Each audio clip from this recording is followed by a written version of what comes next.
그러니까 천년이 지금 그러니까 하늘과 통했다. 그러니까 옛날에 그 아주 훌륭한 덕을 갖춘 임금은 그 덕이 미묘하게 하늘과 통했다. 그러니까 여기서는 지조와 절개, 주가에서 현묘에서 정기가 하늘과 통한다. 훌륭한 인물은 하늘과 통한다라는 식으로 이것도 하상공주의 독특한 주라는 것을 우리가 알아야 됩니다.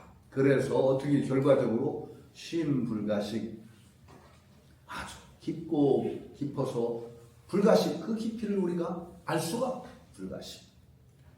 자, 사람을 안다라는 거 참 어렵죠. 근데 모르는 사람이 좋은 게 아니라 사실은 이것도 참 이제 오가적인 인물하고 육아적인 인물이 달라요. 육아에서는 참 모를 사람을 별로 안 좋아합니다. 알만한 사람을 보면 딱 저 사람은 어떤 사람이다라고 아는 사람이 좋은 사람이라고 해요. 근데 도가에서는 깊이를 모른다라고 하는 것도 또 의미가 있어요. 그런데 육아의 통치자는 어때야 되는 줄 알아요? 딱 알아요. 저 사람은 뭘 좋아하는 사람이다. 어디를 지향하는 사람이다. 이걸 육아의 통치자 딱 알아서 그 사람의 통치를 딱 하면 백성들이 그 사람 표본이 돼가지고 그 사람 표본에 쫙 따라와야 돼요. 육아의 통치는. 그렇지 않겠어요? 그런데 법가의 통치자는 알려주면 안 돼.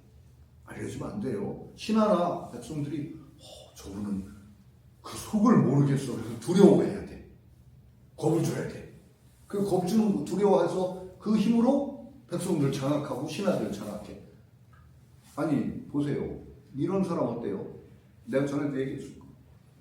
어떤 임금이 이웃나라를 쳐서 참 먹고 싶은 거야. 전쟁을 해가지고. 근데 마침 이웃나라가 마침 내란이 분란이 있고 그래서 아주 불안정해.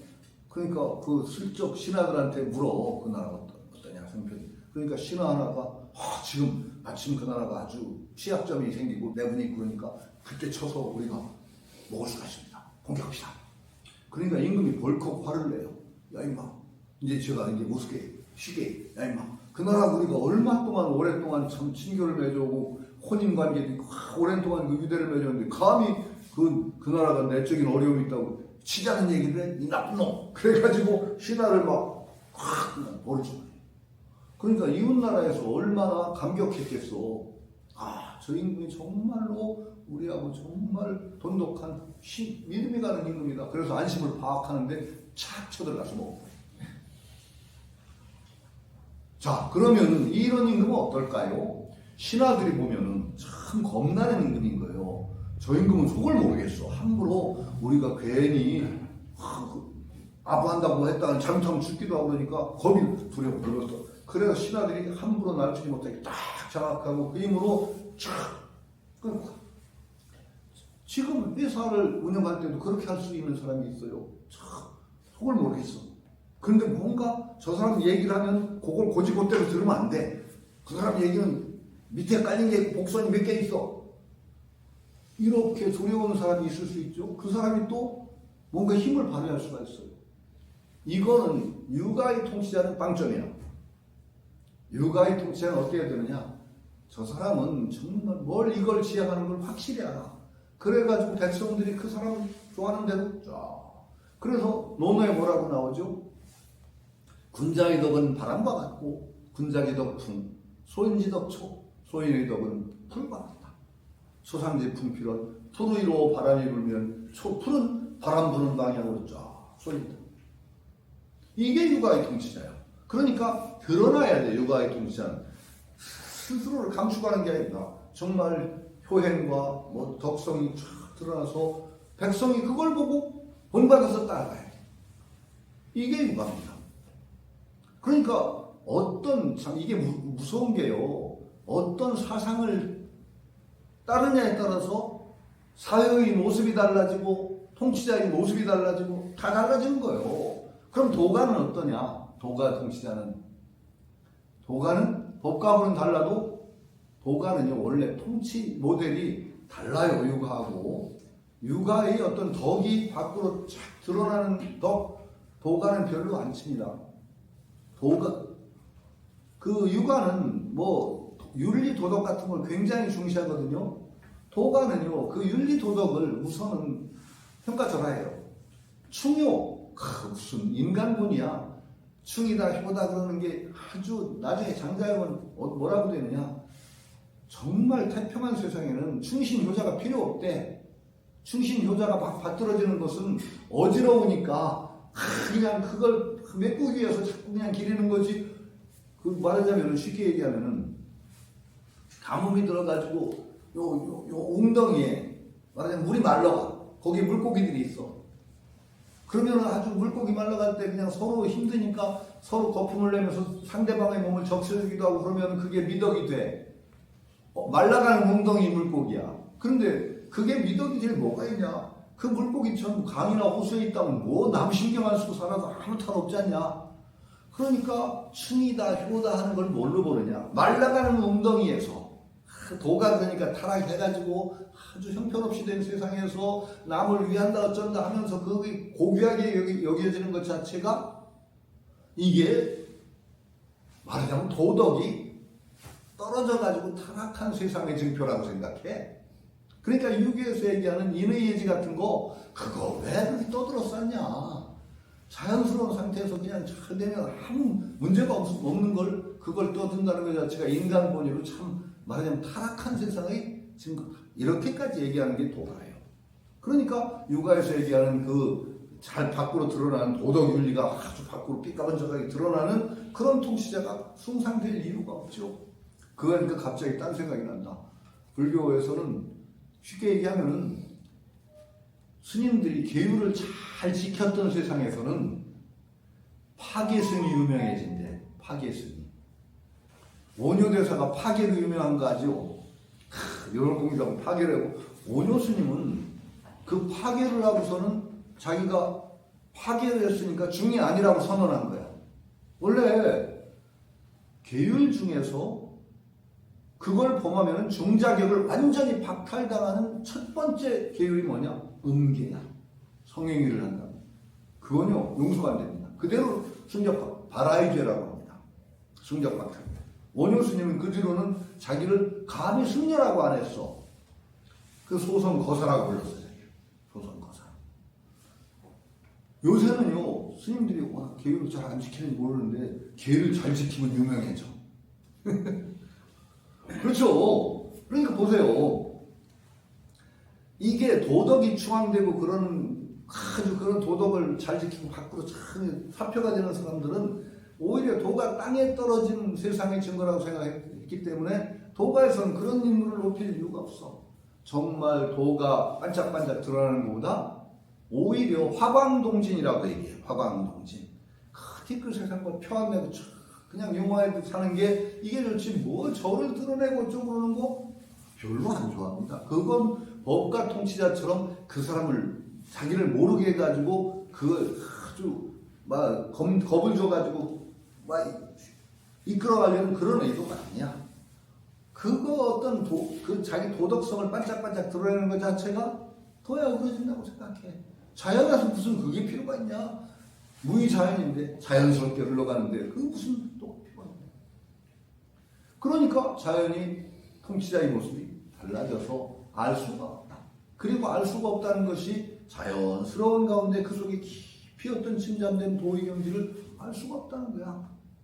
그래서 신불가시야. 그 깊이를 알기 힘들다. 화광동진하기 때문에 그 인물은 그냥 겉보기로는요 그냥 평범한 것 같아. 그러나 알고 보면 거기에 정말 천길만길이 깊이가 있을 수 있다. 이게 바로 도가적인 관점인 거죠. 그러니까 자 여러분들도 이제 이걸 강의를 들으면 이게 우리가 뭐 그 화산공주의 노자에 따라가려면 여러분들은 어떤 사람이 되고 싶으세요? 자기한테 물어봐야 돼. 어떤 사람이 될 거예요? 남이 보기에 아 저 사람은 그거 알려지는 사람이 되고 싶어요? 아니면은 음흉해가지고 저 사람은 무슨 말을 해도 그 뒤에 무슨 생각을 하고 있는지 우리가 몇 번을 그렇게 약간 음흉하고도 그런 사람이 되고 싶어요? 아니면 도가적 평범한 것 같은 것 속에 정말로 뭔가 깊이를 원축한 평범한 삶을 사는 것 같아도 그런 사람이 되고 싶어요? 잘 생각하세요. 그게 다 어떤 것에 다 나쁠 건 없다고, 아니 저는 아주 나쁜 건 없다고 생각해요. 아주 힘들고 험악한 세상에는 법과 통치가 굉장히 효과가 좋아요. 법과 통치 쫙 장악하고 하는데, 응? 경제 개발할 때.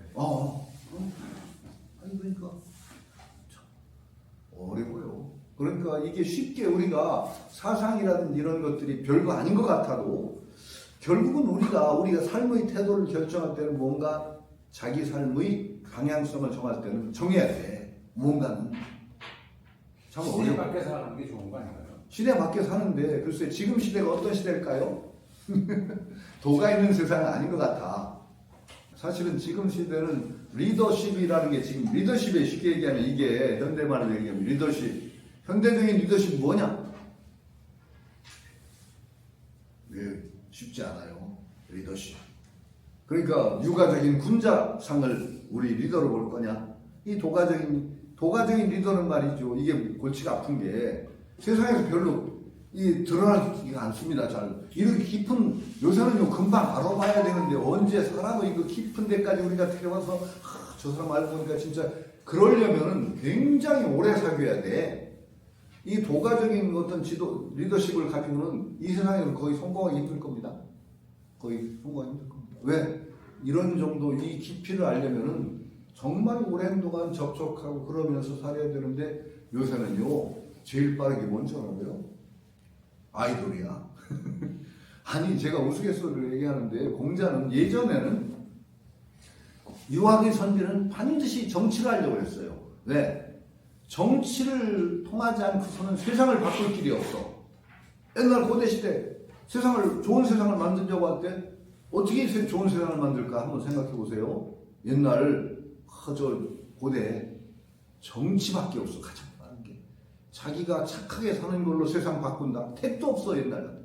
그러니까 가장 효과가 빠른 것이 정치를 하는 거야. 그 유학의 선비는 무조건 정치하려고 했어. 그러니까 맹자에 뭐라고 나오느냐? 사지사야 유농부지 경이하다 했어.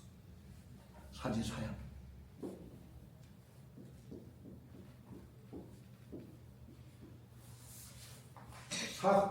선비가 벼슬할 사자죠. 선비가 벼슬하는 것은 이거는 같은 일자예요. 농부가 밭 가는 거 같다. 선비 직업은 밭 가는 거. 벼슬하는 게 목표예요. 그러면서 맹자 뒤에 뭐라고 나오느냐? 농부가 경작이 공분인 농부가 딴 마을로 이사 간다고 해서 쟁기나 그런 거 농사 도구 버리고 가냐? 가져가잖아요. 도구, 기본 도구는. 그러면서 선비가 이웃나라의 임금을 만나러 가거나 어디를 가더라도 선비는 반드시 통치자를 만나서 예물을 옛날에 줘야만 나. 그냥 옛날에는요 양반이나 신분 있는 사람은요 맨입으로 만나는 일이 없어요. 절대로.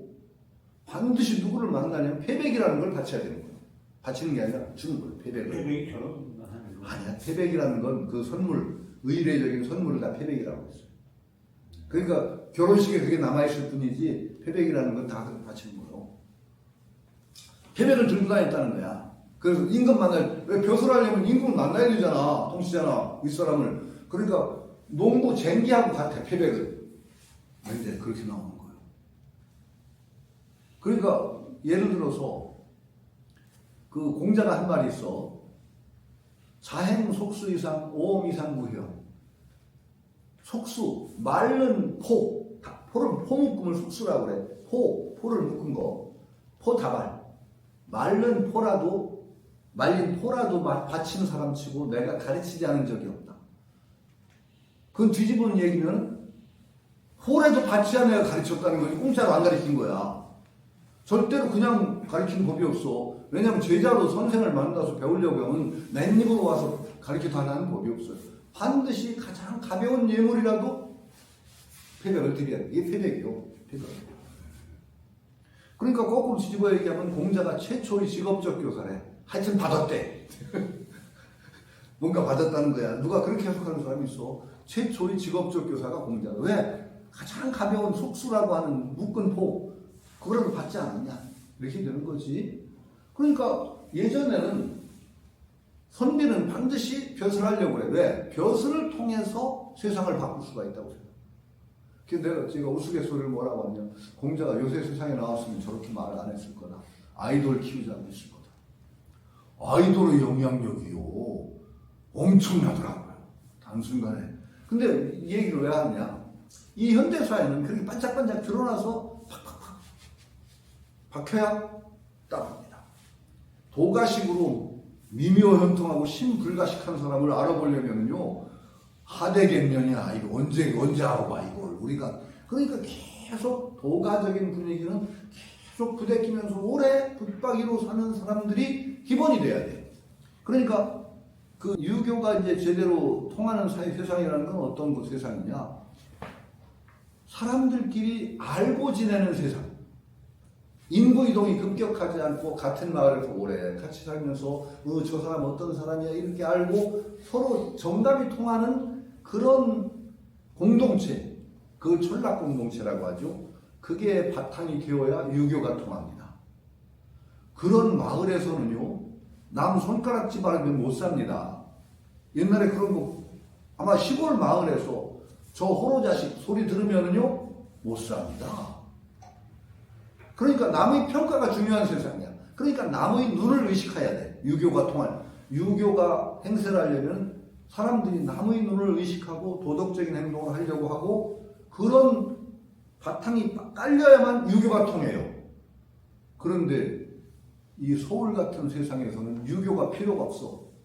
제일 남의 눈을 의식해야 되는 사람 중에 하나가 선생이에요. 성직자나. 그런데 제가 교수에서 제 제자가 엄청 많은데 길거리에서 제자 만나는 일이 한 번도 없어. 거의 평생을 없어요. 그러니까 다 남이야, 나가면. 그러니까 남 눈을 의식할 게 없어. 원래 철학과는 원래 의식 안 해도 돼요. 아무 짓을 해도 철학과는 다 통해. 철학하는 사람이니까 괜찮은데 아니 왜 그런데요. 보세요. 지방도시에서 교수하는 사람 후배나 동문들 얘기 들으니까 지방도시는 안 그렇대요. 인구이동이 서울처럼 빈곤하지도 않고 되게 많이 알고 지내는 사람이 많거든. 교수가 다방에서 그때는 다방이라는 게 있었죠. 네. 다방 레지하고 좀 농담 따먹기 좀 했더니 소문이 났대. 저 교수가 말이야 다방에서 막 레지 희롱했다. 이렇게 되면 힘들어지는 거예요. 그러니까 벌써 도시 규모가 작아지면은 힘들어요. 그러니까 유교가 힘을 쓰려면은 유교를 자꾸 정신을 부활하자고 떠들어도 아무도 안 돼. 어떻게 해야 되냐? 유교를 힘을 쓰게 하려면 아는 사람들끼리 계속 같이 좀 만나고 하는 그런 사회를 만들어야 돼. 근데 공자님은 왜 그러시죠? 마차 타고 계속 돌아다니잖아요. 그때는 알아주는 사람을 찾아다닌 거지. 자기를 써주질 않으니까 찾아다닌 거고, 그래도 이제 소문이 나. 그때는 굉장히 중요해, 소문이. 저 사람 어떤 사람이야. 이래서 이제 그런데 지금 사회는 그런 식으로 오래 부대끼면서 남을 눈을 의식할 만한 소문에 저 사람 어떻다라는 그 평가에 우리가 연연할 필요가 없어. 그러면은 유교가 힘을 못 써요. 도교는 어떠냐? 그거보다 더 작은 사회야. 더 작은 사회. 그러니까 노자는 소국과민이거든. 소국과민. 조그만 나라에 아주 정말 그래서 한평생 이웃마을도 잘 안 가는. 갈 필요가 없어. 그냥 거기 눌러 앉아 살아. 거기에 무슨 법이 필요가 있고 예가 필요가 있어. 이게 도가의 근본이에요. 가장 그러니까 원시 공동체 사회가 바닥에 착 깔린 그런 세상을 도교는 바탕으로 하니까 사회 자체가 달라. 그러니까 이게 말이죠. 참 어려운 게 우리가 도교적인 사회를 이게 나쁜 게 아니에요. 그러면 어떻게 해야 되느냐? 우리가 공동체를 바꿔야 돼. 그래서 말하자면 이게 예를 들어 환경운동이라든지 모든 거 하는데 근본이 되는 게 뭐냐면은 이렇게 자본주의 대규모 거대 사회를 가만두면서 환경하자, 그 생태계를 보존하자 안 됩니다. 왜? 이 거대한 흐름이 그냥 흘러가는 이 사회에서 혼자 해? 안 돼요. 그게 되려면 자급 공동체, 조그만 소규모 공동체가 같이 알고 지내는 사람들이 평생을 같이 살면서 그 속에서 유대를 가지고 하는 그런 공동체를 만드는 운동도 해야 돼요. 그러니까 쉽게 우리가 이념만 자꾸 부르짖는다는 건 허황된 얘기일 수가 있어요. 참 그래서 어려워요. 저는 동양 철학을 한다고 하면서도 동양 사상을 이 세상에 부활하자고 하는 거 잘못하면 사람 망치기 딱 좋아. 나고자 만들어. 그러지 마. 그래서 동양 사상을 배우면 여기 이제 공부하는 사람도 마찬가지예요. 공부하는 사람이 제대로 공부를 하려면은요, 이 도가적인 이념을 가지면은 공부하는 사람들이 동아리가 생겨야 돼요. 그래서 도반이 필요하고 그 유대를 강하게 하면서 그 사람들 사이에서 서로 그 공부를 통해 서로 격려를 하고 하는 이것이 없이 뿔뿔이 대규모 사회에 흩어지잖아요. 저기저기 박히고 공부 못합니다. 안 돼요. 참 어려워요. 그래서 도반이 소중하고 어쨌든 간에 이 힘든 이 자본주의 사회에서도 이 공부를 하는 사람들끼리 어떤 유대가 있어야 되고 참 그 속에서 어떤 평가가 중요해지고 서로 격려하고 이러는 유대 없이 혼자 공부해라? 사실은 저는 힘들다고 봅니다. 저는 이렇게 모여서 공부하고 하는 저는 그래서 성가모니가 한 말 저는 아주 절감하죠. 좋은 도반을 얻으면 도를 거의 이루는 거는 아니다. 그런 얘기가 그래서 나오는 것 같아요. 수행한다는 게 혼자 안 돼요. 이 파편화된 세계 속에 정말 소외 자본주의 경제 속에 휩쓸려 들어가면은요 자기 혼자 버티기 힘듭니다. 공부한다는 거. 그 여러 가지 생각할 요소들이 있어요. 이거 나가면 끝도 없어요. 부유불가식 호강이죠. 부유불가식이라고 할 때 유자는 사실은 오직이라는 뜻이 없어요. 그냥 이때는 어사라고 부도 어사예요. 뭐 이 정도 그냥 약간의 어기를 돋구는 뷰나 유나 그런 뜻이에요. 불가식을 약간 강조하는 의미. 알기가 힘들기 때문에, 알 수가 없기 때문에, 알 수가 없으니까 어때요? 강은 억지로라는 뜻이에요. 억지로, 용은 형용한다. 억지로 형용해 본다. 왜? 알 수가 없는데 어떻게 그거 아니야? 대충이라도 겉으로 드러나는 모습을 표현해 보자면 이 정도는 할 수 있을 것이다. 왜? 알 수 없으니까 그냥 겉으로 드러나는 모습의 단편을 좀 들어보자. 이렇게. 예해 약동서천. 예. 이건 여라고 읽으면 안 되고 예라고 읽어요. 예해 약동서천. 이건 예는 머뭇머뭇하는 모습이에요. 앞으로 갑자기 휙 나가지 못하고 주저하는 모습. 약동서천. 마치 겨울에 냇물을 건너는 것처럼. 이거 참. 이제 세상이 달라져서 겨울에 냇물 건너는 걸 할 일이 없어. 다리 건너가고 다 차 타고 건너가니까 예전에는 다리 없는 냇물을 어떤 때는 발 담그고 건너가려면 얼마나 몸은 밟으려면 이거 정말 힘들죠. 동섭천이라는 게. 그러니까 참 세상이 달라진 게 이제 동요 가운데 폐기돼야 될 동요. 아무도 요새들은 뜻을 모를 동요가 많아요. 퐁당퐁당 돌을 던지자 누나 몰래 돌을 던지자 냇물아 퍼져라 멀리 멀리 퍼져라 건너편에 앉아서 나무를 심는 우리 누나 손등을 간지러줘. 건너편에 앉아서 나무를 심는 누나가 없어 이제. 그렇죠? 네. 그럴 게 없어요. 매미 소리 시원한 시냇가에서 우리 엄마 빨래 소리 토닥토닥. 포플라 그늘에서 내가 부르는 노래소리 장단 맞춰 토닥토닥. 냇물에서 무슨 빨래 소리가 토닥토닥 나는 일이 없잖아요. 그렇죠? 그러니까 참 노래가 이제 우리가 부르던 동요는 이제 거의 많은 게 폐기가 돼. 요새 애들은 정말 거기에는 그 노래 부르라고 하면 이게 무슨 소리인가? 전혀 알 수가 없는 노래죠. 그렇죠. 약동석천이 마치 그런 거예요. 예전에는 다리 없는 내가 많았거든. 다리 없는 내가 많고 어떤 때는 살얼음 어른 아니면 그 찬물에 그냥 발을 담그고 건너려면 아이고 정말 짜증이 나는 게 아니라 정말 그 찬물에다가 발 담그기 힘들죠. 그러니까 그렇게 머뭇머뭇할 때 약동석천. 그러니까 참 신중한. 그러니까 도가자의 모습은 과감하게 하는 게 아니야. 어떤 일이든지 마지못해서 하듯이 정말 밀려서 하듯이 하는 게 도가적인 사람들이 행동 방식이. 그 다음에 유해, 야귀 사람. 유자도 이것도 안절부절 머뭇머뭇하는 거예요. 두려워하는 모습. 마치 사방 이웃을 두려워하는 뜻이. 이건 여러 가지 의미가 있는데 사방 이웃 나라가 쳐들어오려고 한다든가 이런 사방 이웃이 자기를 공격하려고 한다는 그런 모습 상황이에요. 여기에서 예유라고 읽어요. 다산의 글을 모은 그 전집이 여유당전서라고 많이 읽는데 다산의 강호가 바로 다산이 자기가 강호를 지쳐 있면서 다산의 강호가 예유당이에요. 이걸 여유당으로 읽으면 안 돼. 원래 예유당이야. 다산이.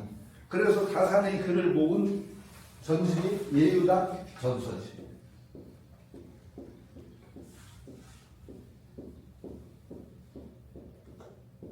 예유당 전서예요. 다산이 바로 여기서 따온 거야. 예해, 약동섭천, 유해, 야교살인. 거기에 첫자를 따서 자기 당호를 예유당으로 지고. 그러니까 다산도 얼마나 그 시절에 당했어요. 다산은 참 대천재죠. 참 대천재. 정말 천재죠.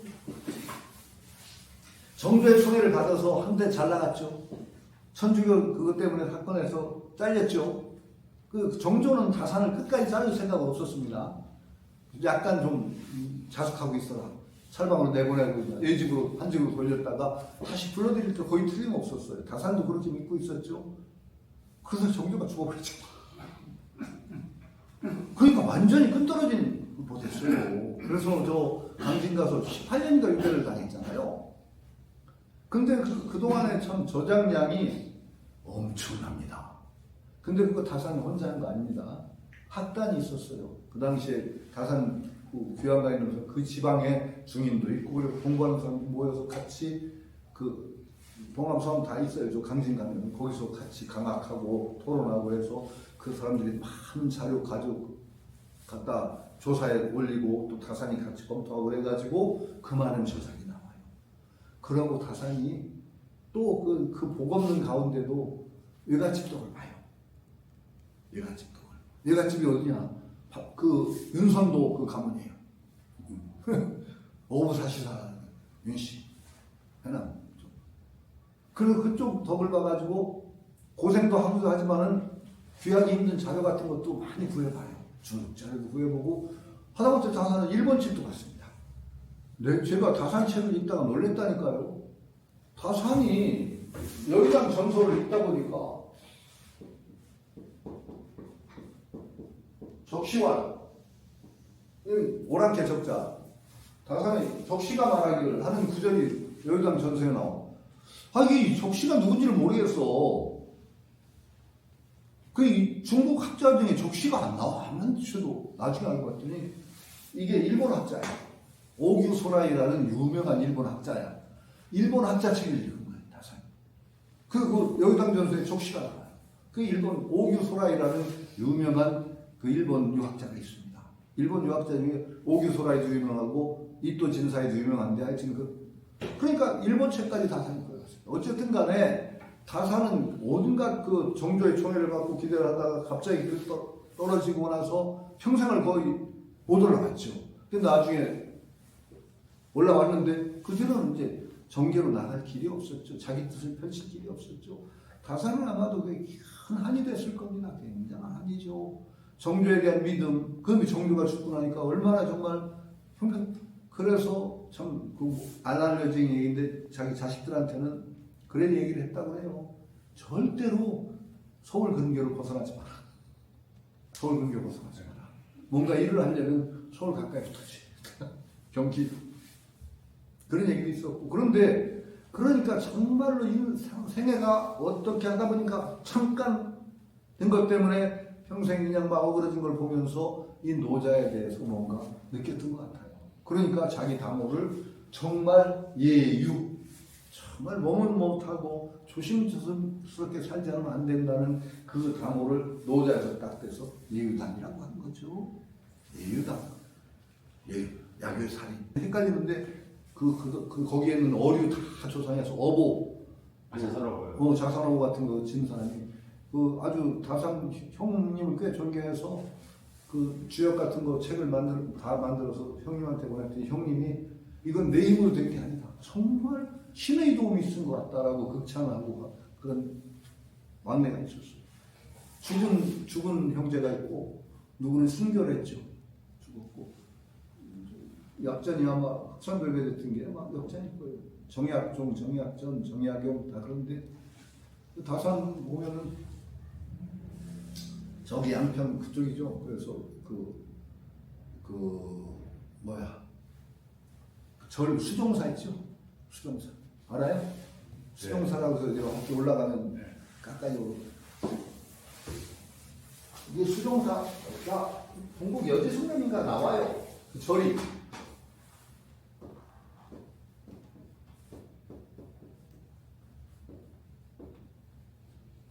수종사.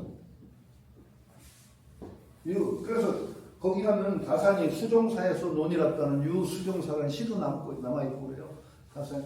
근데 이것도 딴 얘기인데 수종사에 갔더니 내 수종사 유래를 아주 근사하게 설명했더라고. 물속에서 종소리가 울려와서 물속에 무슨 종소리가 어떻게 나요. 그래가지고 이 수종사가 은은하게 울려서 그것도 수종사. 이게요 종자가 모인다는 뜻이 있습니다. 수종. 그러니까 물이 거기 두 개가 두물머리거든요. 거기가 양수리라고 해서 남한강, 북한강이 이렇게 몰려서 그 물이 모이는 곳이라 수종이라고 봐야 돼요. 물이 모이는 곳, 그 두물머리거든요. 두물머리 이렇게. 그걸 갖다가 만들어가지고 물 속에서 종소리가 들렸다는 아이고 그 참. 그래가지고 내 후배가 거기 놀러 갔다가 이게 말이 되는 소리를 안 하고 막 짓거렸대. 이게 종자가 이게 모인다는 뜻이 있다. 그랬더니 그 뒤에 갔더니 이런 뜻도 있다. 라고 붙여놨더래. 아마도 거의 틀림없이 종이 아니라 저 때는 모일 종자를 뜻이라고 봐요. 모인다는 뜻이 모르지 사람들이 모인다는 뜻을 종이라면 다 종인 줄 알지 저게 모인다는 뜻이 있다는 걸 거의 잘 모르거든요. 그러니까 두물머리 양쪽 물이 모이니까 수종이지. 그렇게 봐야 될 겁니다. 하여튼 그 예유당이 여기서 나온 겁니다. 그 안절부절이라고 주저한다는 뜻이에요. 유도 머뭇머뭇하고 비슷한 뜻이에요. 주저하고 아주 겁낸다는 뜻이에요. 진짜. 그러니까 말하자면 악인 범법 법을 범한 사람이 사방 이웃이 알까봐 두려워하는 뜻이 조심한다 라는 뜻이라고 이제 여기서는 해석한 거죠. 거기에 중요한 게 여기 전부 형용을 하면서 약자가 붙어 있습니다. 약동석천, 약외사인, 그 다음에 기약객, 이게 뭐냐? 이건 단정하지를 못하고 마치 그런 듯하다는 거예요. 단정을 딱 하지 못해. 왜냐하면 그 사람이 알기 어렵기 때문에 겉으로 보이는 것을 이런 듯하다라고 밖에 못하는 거야. 딱 그렇다고 안 해. 그러니까 약자를 다 붙였어요. 그 다음에 엄해, 엄함, 엄숙하구나. 그러니까 이것도 조심한다는 뜻이에요. 기약객, 마치 손님인 것처럼. 남의 집에 간 손님들은 함부로 못 굴죠. 조심한다는 뜻입니다. 이것도 개교의 주인 엄연무소조차 아주 조심스러워하면서 함부로 굴지 않는다. 뭔가를 남의 집에 가서 무슨 일 벌리기 힘들잖아. 일을 벌리지 않는다라는 것이에요. 그러니까 이게 재밌죠. 이 말이 영화에도 나오나 영화 표현에도 편하게 있으라고 하는 거. 홈처럼 여기라. 그 다음에 중국어로는 뿌타이 커치라고 하는 게 객기. 손님처럼 굴지 마라. 이런 소리거든. 커치. 그러니까 손님처럼 굴지 말라는 건 편하게. 그러니까 여기서는 기약객이라는 건 손님처럼 굴다. 그러니까 조심하면서 아주 엄연하다는 건 행동거지를 단속한다는 뜻이에요. 엄숙하다는 뜻. 엄숙하다는 것보다는 행동거지를 조심한다. 단속한다. 그러니까 마치 손님처럼 한다. 환희. 어떤 자기를 다 풀어버리는 모습은 그러다가도 어떻게 이 사람은 되느냐? 그렇게 단속하는 모습만 보이느냐 하면은 탁 풀어질 때는 어떤 모습을 보이냐? 빙지장소, 얼음이 쫙 녹는 모습처럼 자기를 탁 풀린 모습을 보이는 이런 뜻이에요. 그러니까 하나로 단정을 할 수가 없어. 환희, 빙지장소, 얼음이 녹으려는 그런 모습처럼 자기를 툭 내려놓기도 하고 풀어놓기도 하고 돈에 희한하고 돈독하구나, 독실한 모습, 아주 도탔구나. 그건 마치 이건 질박한 것처럼이라고 하기보다는 뭐에 가까우냐? 그 통나무 같다. 질박하다. 다듬지 않은 나무. 그게 박에 가까워요. 여기 그 박이라고 하는 건 소박하다. 질박하다는 것은 세심하게 다듬지 않은 나무처럼 질박하다. 온독하고는 마치 그 통나무처럼. 이게 보는 게 좋아요, 사실은. 통나무가 어쩌면 깎여 나오면 아주 구체적인 쓸모가 생기지만 그 속에 모든 것이 다 응축되어 있을 때 통나무죠. 그때 통나무라는 것에 가까워요. 그래서 돈이라는 것은 지루한 박이라는 건 형미분 이렇게 표현했죠. 형체가 나눠지지 않았다.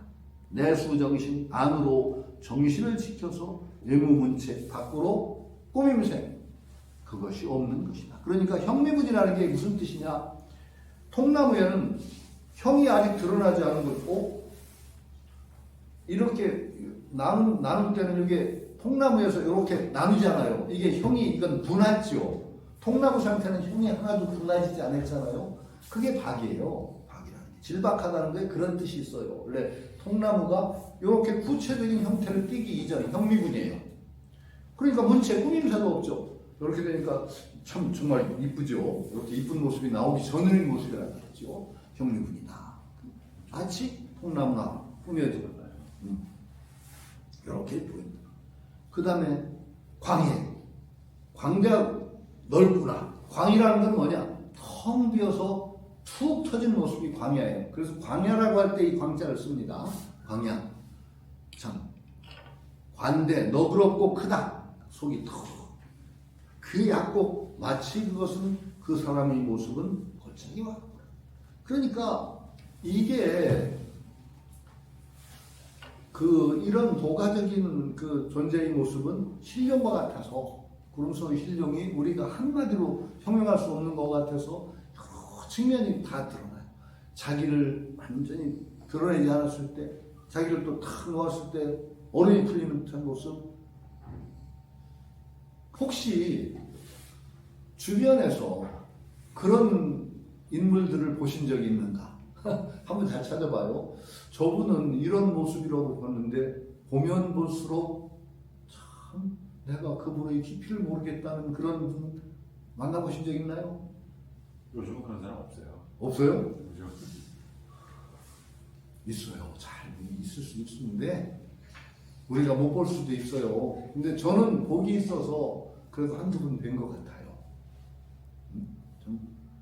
그 불교계 선생님도 그런 분이 있었고 저는 그래서 선생복이 좀 있는 사람이에요. 마지막 이제 선생님은 그 서당 선생님인데 그 서당 선생님은 또 독특한 삶의 모습을 보여주셨죠. 그러니까 이런 도인 같은 모습은 아니야. 그 서당 선생님은 정말로 마지막 그 선생님은 도인 같은 모습이 아니라 정말로 가진 거 없이 시골에서 완전히 초등학교도 못 졸업한 서당에서 6년 공부를 한 게 그분의 전 학력이에요. 그런데 나중에 대학 교수하다가 인혁당 사건인가 연루가 돼서 고생 좀 하시고 대학 교수 잘리고 근데 아주 독특한 분이에요. 근데 그 양반의 어떤 신념이라는 그런 것들은 또 저한테 굉장히 큰 영향을 줬어요. 그 세상에 아부하지 않고 자기 올곧은 신념을 향해서 당신 돌아가실 때 정말로 한 푼도 자식한테 안 줬어요. 그거 힘듭니다. 그 전부 환원해서 재단 세우셨어요. 그래서 제가 지금 그 이사장을 하고 있죠. 청명문화재단이라는.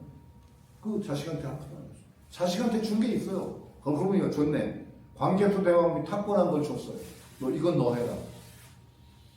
근데 그 자식이 자제분이 고고학에서 교수하셨으니까 근데 요새 그 관계수당이 탁권해가지고 탁권을 국립박물관에다 결국 그 자제분이 넘기셨다고 하더라고요. 아니 공짜로 넘긴 건 하고 돈을 좀 받으셨다는데 그래서 자제분한테 그걸 주신 게 있기는 있네. 그런데 정말로 살던 집까지 톡톡 털어서 재단이 생겼어.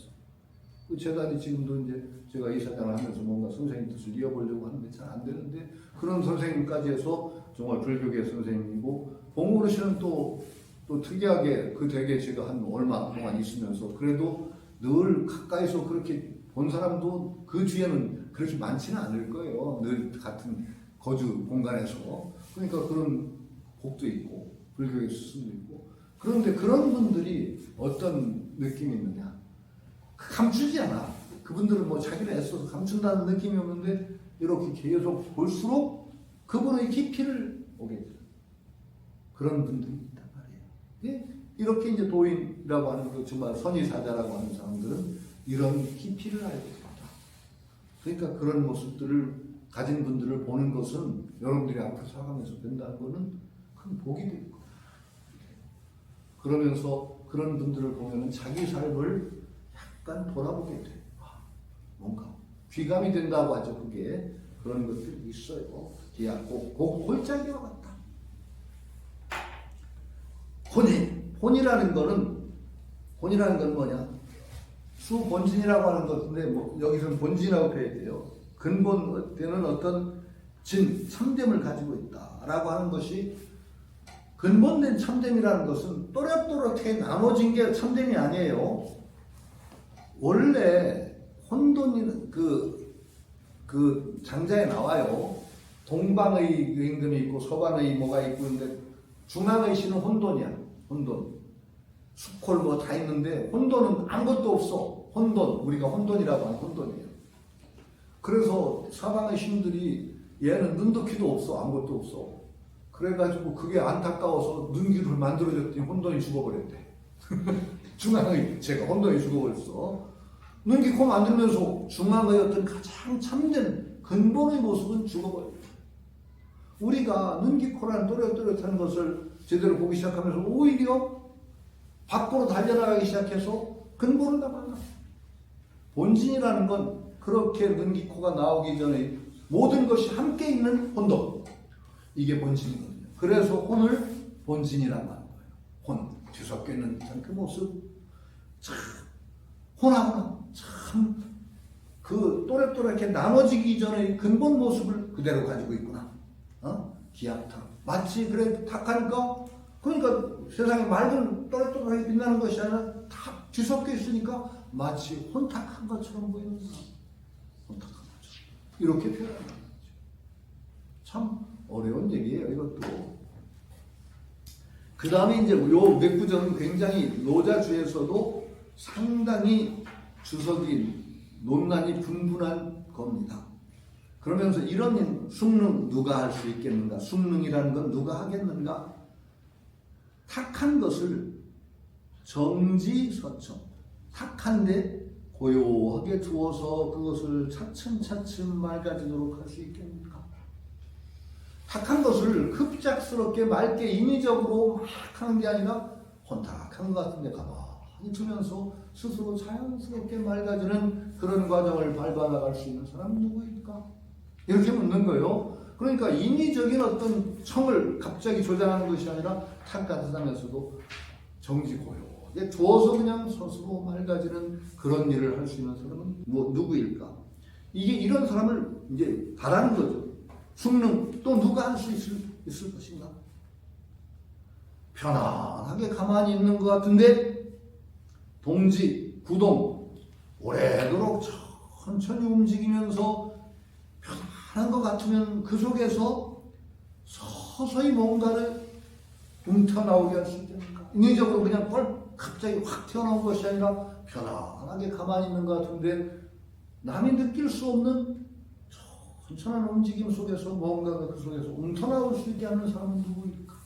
이렇게 하면 이게 말하자면 도의 궁극에 있는 사람들을 얘기하는 거예요. 도차도자. 이러한 도를 가진 사람은 불효경 채우려고 하지 않는다. 자, 그러니까 청탁 참 어려워요.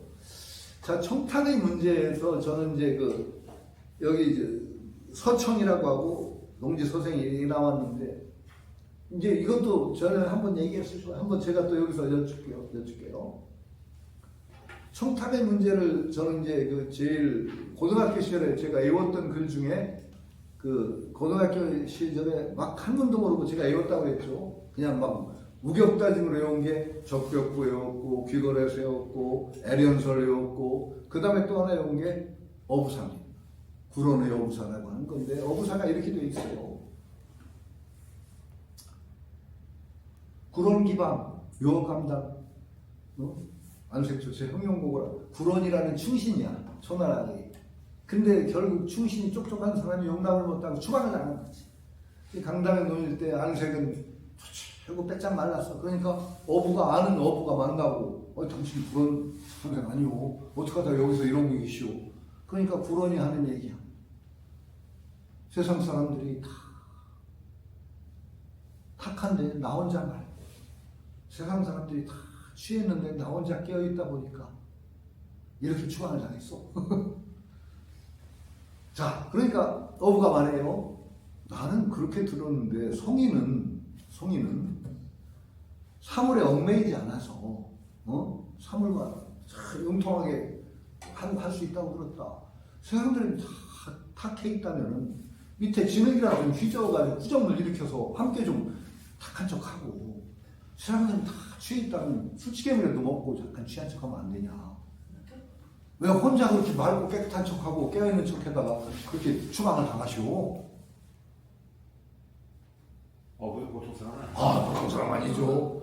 그러니까 구론이 얘기, 그 다음에 구론 얘기 들어봐요. 구론이 뭐라 그러느냐. 그게 당신 말도 그런데, 사람이 새로 머리를 감은 사람은 반드시 관을 털어쓰게 말해요. 털어서. 이게 무슨 소리냐. 옛날 얘기. 요새는 전부 되게 샤워 며칠에 한 번씩 하세요? 하루에 한 번이요. 그렇죠. 예전에는 그런 게 어딨어. 목욕은 비 올 때만 한다. 내가 대학 다닐 때 우리가 장난스럽게 국제거지협회라는 걸 조직했거든요. 칭호가 국제거지협회가 IBA야. 인터내셔널 베거스 어소시에이션, IBA. 근데 그 강령 중에 하나가 목욕은 비 올 때만 한다야. 세계를 그래도 편력할 꿈을 가진다. 그리고 거지로서의 자존심을 지킨다. 그래서 빌어먹을지언정 떨어진 물건은 주워 먹지 않는다. 그러고 그래도 숙녀는 여성은 존중한다. 이런 강령을 세운. 진짜 그 시절에는 목욕은 비 올 때만 한다는 게 우스갯소리 비슷한데, 목욕 한 달에 한 번 해요. 목욕탕에 갔어요. 그래서 내 친구는 어떻게 갑자기 병원 가서 주사를 맞게 됐는데, 주사를 맞으려고 팔목 내복을 걷었더니 때하고 비듬이 옷으로 쏟아졌어. 여기서. 그래서 간호한테 혼나고 그랬는데, 그랬던 시절에는 중국 사람들 그러고 잘 목욕 안 합니다. 근데 그것도 지금 생각해. 중국 사람들이 목욕을 즐기면 세계 물난리가 날 것 같아. 중국 사람이 모두 하루에 한 번씩 몇십억 인구가 물을 너무 쓰면은요, 세계 물 부족 현상이 엄청나게 가속화될 것 같은 두려움도 있는데, 어쨌든 간에. 그러니까 목이라는 건, 목욕이라고 할 때는 함께 했으니까 목욕탕인데, 목은 머리 감는 걸 목이라고 합니다. 반드시. 욕은 몸 닦는 게 욕이에요. 목과 욕은 구별이 돼요. 목은 머리고. 신목잡힐한 거 아니야. 새로 머리 감은 사람은 반드시 관을 틀었어. 머리가 깨끗해졌으니까 혹시 관에 때가 머리를 옮겨올까 털어쓰고, 신욕자, 새로 몸 닦은 사람 반드시 옷을 털어입는다. 옷을 털어입는다. 이게 사람의 본성 아니냐. 자기가 깨끗하면 더러운 게 여기 들어오는 걸 꺼리는 게 본성 아니냐. 그렇지 않냐. 당신 말대로 쉬운 게 아니라, 어떻게 내가 깨끗한데 그 더러운 걸 그렇게 쉽게 받아들이냐. 그러면서 구론이 한 얘기가 있어. 차라리 상당에 달려가서 물고기 뱃속에 장사를 치를지언정.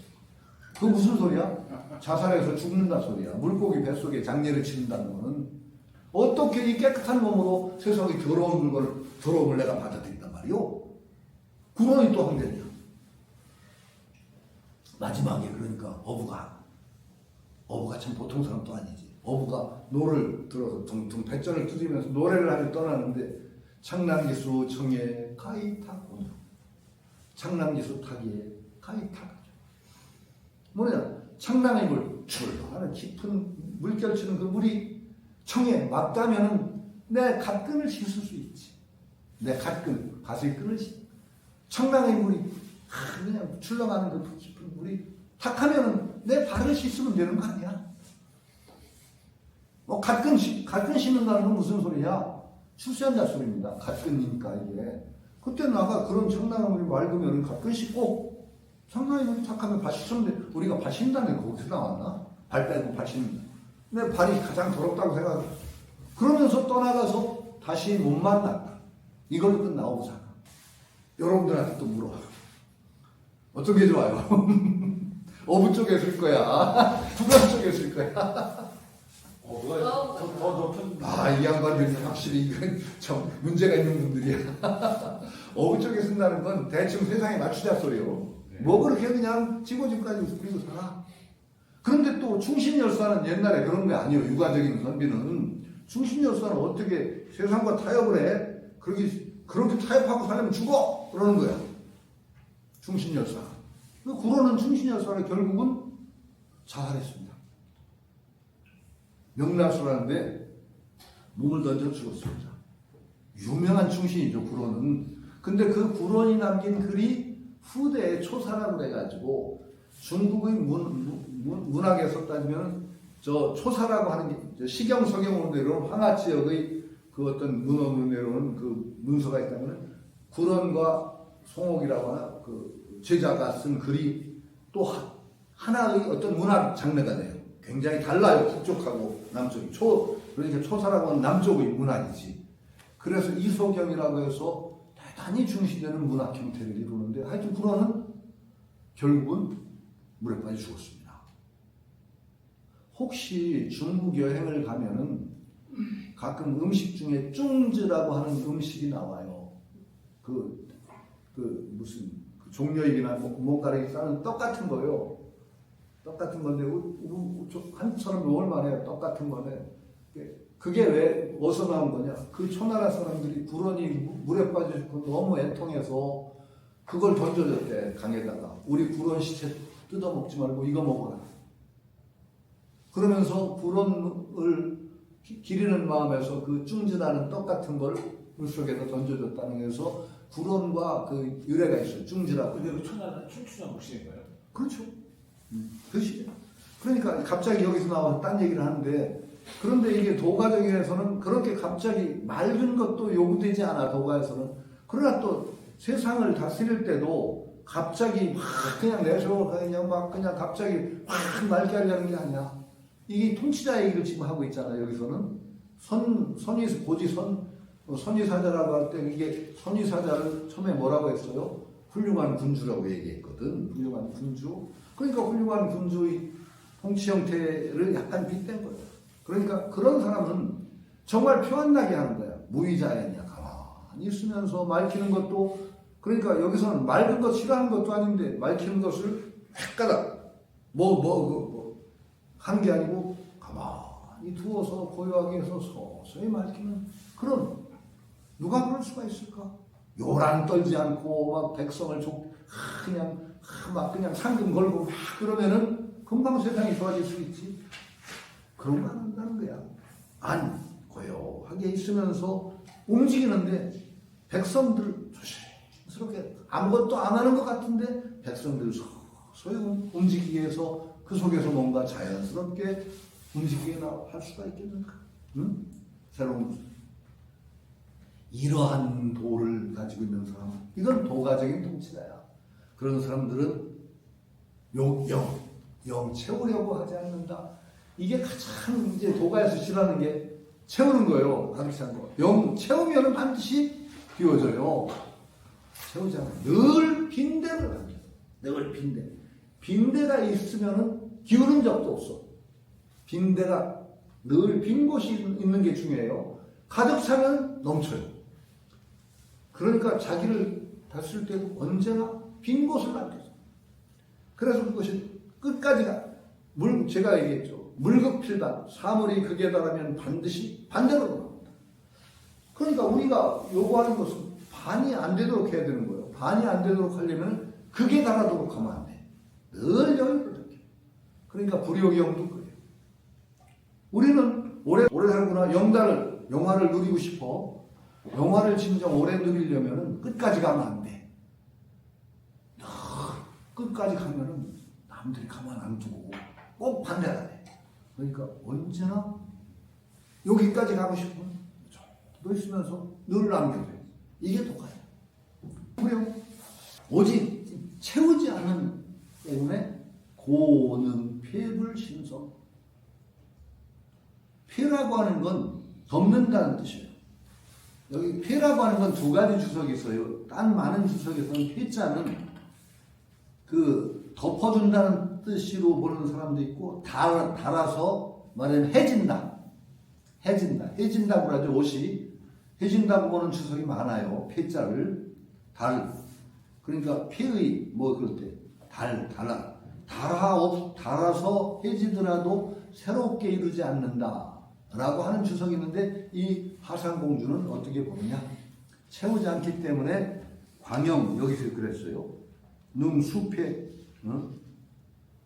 덮인 것을 하기 때문에 광영 자기 빛나는 모습을 밖으로 요란스럽게 드러내지 않고 늘 덮어서 반짝반짝 밖으로 드러내지 않고 새롭게 그래서 그냥 그 상태 가만히 유지하지 뭔가 새로운 거 자꾸 내놓고 하려고 하지 않는다. 그런 주도 있고 딴 주는 어떤 많은 주냐?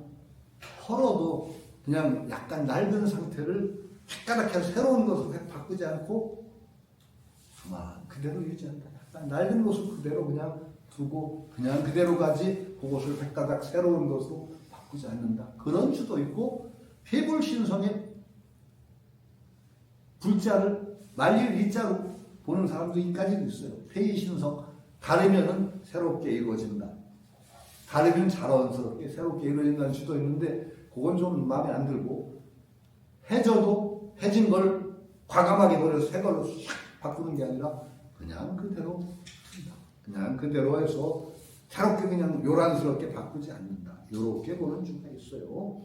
그러니까 이 하상공주는 최신의 도리에서 자기 빛나고 뛰어난 모습을 밖으로 요란스럽게 드러내지 않고 은근히 덮어서 요란 반짝반짝하지 않고 이렇게 가리운 모습 그대로 두고 뭔가 새로운 것을 자꾸 내놓으려고 하지 않는다. 이것이 도가적인 태도이다 라고 얘기하죠. 근데 이거 얘기하면서도 계속 이제 제가 저는 언제나 이 하상공주에 따라서 제가 전도하려는 생각 하나도 없어요. 저 전도하는 거 아니에요. 저는 언제나 균형 감각을 유지하라고 그래요. 하상공주 이거 의미가 있어요. 근데 사실은 현대사회에서 이런 태도 자꾸 유지하면은 조심 안 돼요. 잘못하면은요 나고돼요. 대개 앞으로 우리 사회가 어떻게 되느냐? 앞으로 이제 미국 같은 데 가면은요, 저는 뭐 경선 떨고 잘 못한다고 하잖아요. 끝까지 안 시켜요, 아무것도. 미국 같은 데 가면 어떻게 해야 되느냐? 미국 가면은 나 요거 할 수 있습니다라고 반드시 얘기해요. 그래야 시킵니다. 아니 그건 내가 누구한테 들었느냐? 딸한테 들었어.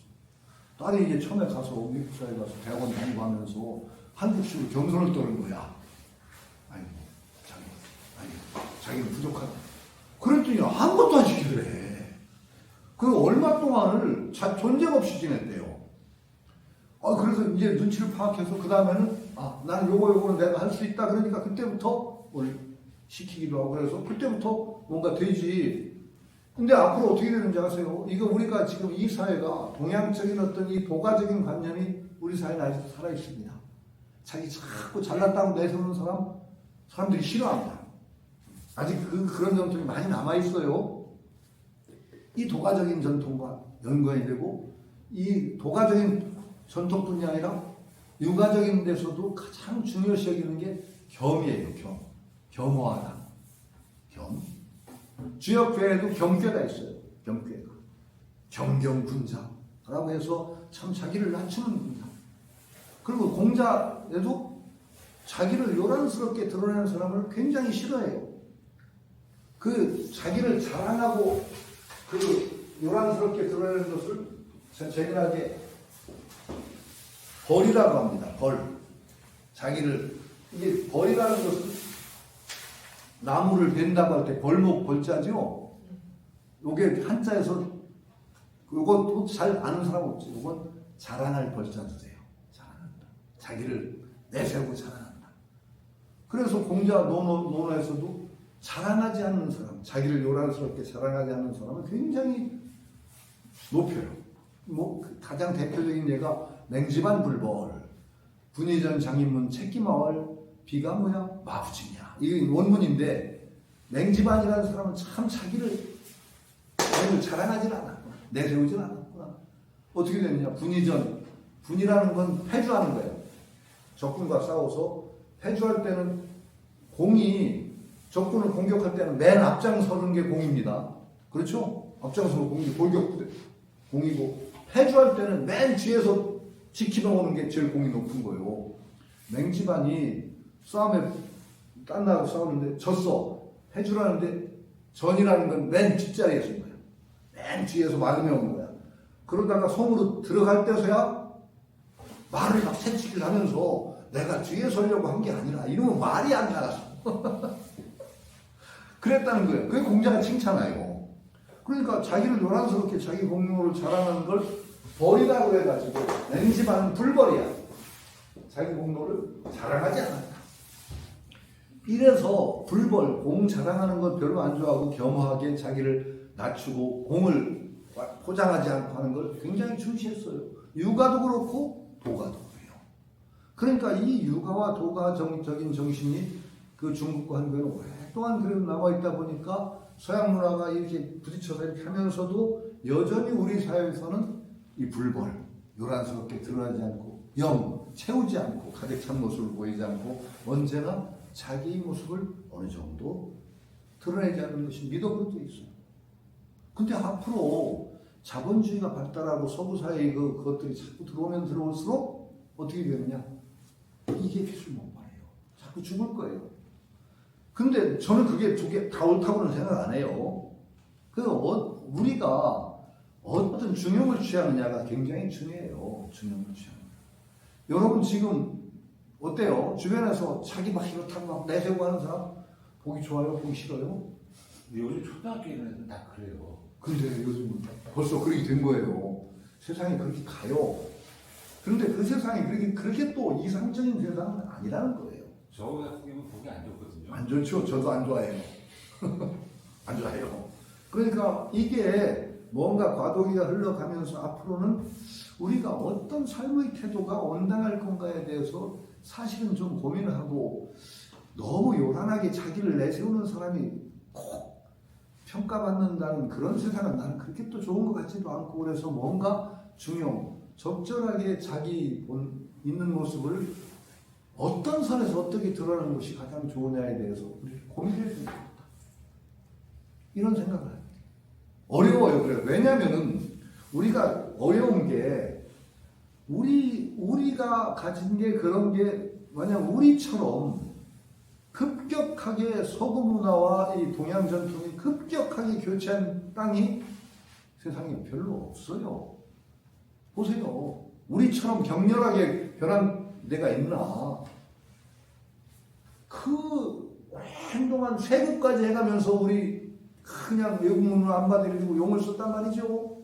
그러다가 일제가 그냥 강점기에서 우리 전통 문화만 말살시켰다가 그 갑자기 해방이 되면서 그냥 갑자기 세려봤어요.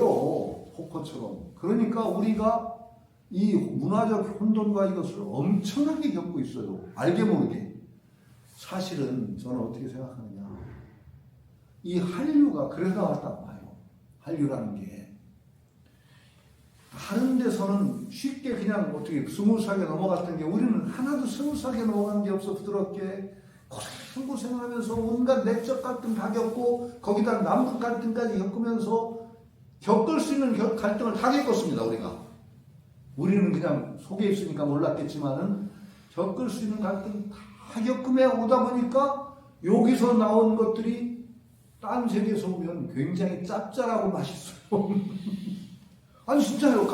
정말 온갖 조미료, 감칠맛, 자극적인 조미료가 다 처진 문화예요. 우리가 문화가.